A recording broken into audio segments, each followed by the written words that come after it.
iremos indagar a situação. É ordem? Espera aí. Como é que é isso? Será que tem que ser mesmo?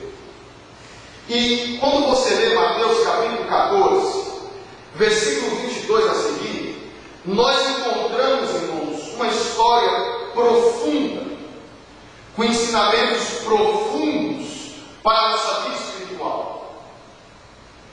A grande verdade é que em Mateus 14, 22 em diante, não é a primeira vez que os discípulos passam por uma tempestade.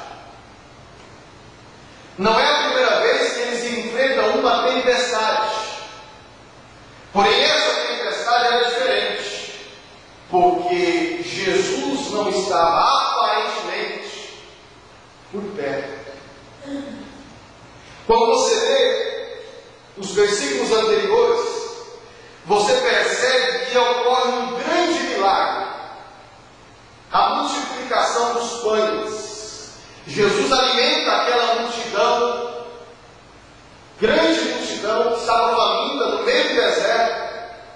Jesus alimenta aquela multidão, e após aquela multidão ser alimentada, ocorre alguma coisa ali, que Jesus chega para os discípulos bem depressa e diz: olha, vocês vão para o outro lado do mar. E aí fica uma questão. Porém, quando você lê João 6, versículo 15, você entende por que Jesus se apressou para instruir os discípulos a partir para o lado de lá. O problema é que quando o povo viu que Jesus havia multiplicado o pão, pensaram consigo: esse é o Messias. É esse que vai nos libertar do domínio romano. A Bíblia diz que Jesus conhecia a intenção do coração do povo. E a intenção do povo era chegar até Jesus e fazer dele rei. E quando Jesus, sabendo o que estava acontecendo, viu que eles iam vir para proclamar o rei, chama os discípulos e lhes dá uma ordem. Jesus não deu uma opção. Jesus dá uma ordem e diz: olha, entrem no barco e vão para o lado de lá. Eu não sei, irmãos, se quando os discípulos ouviram essa ordem, porque não foi uma opção, não foi o que vocês pensam, o que vocês ajudam, mas um mandamento. Eu não sei, a Bíblia não diz se eles questionaram a Jesus: e o Senhor? Como é que o Senhor vai pular de lá? Agora, irmãos, a primeira coisa que você precisa aprender essa noite sobre viver debaixo da autoridade de Cristo é: nunca questione as ordens de Cristo. Aleluia, Jesus.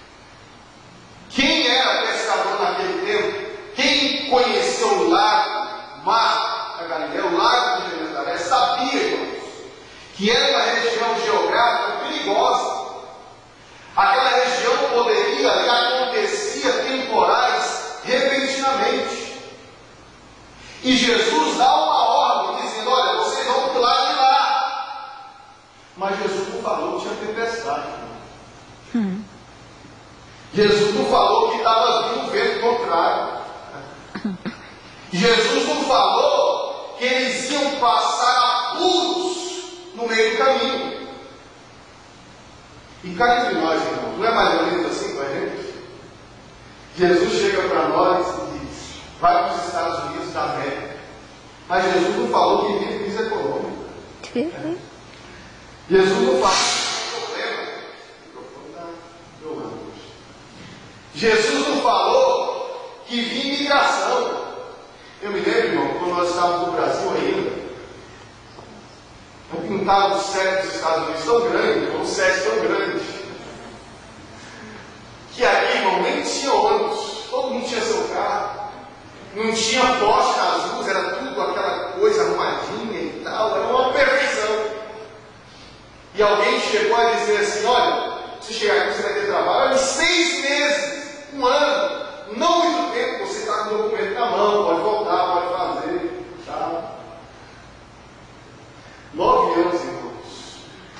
8. E ninguém falou desse nome antes. Ninguém ensinava.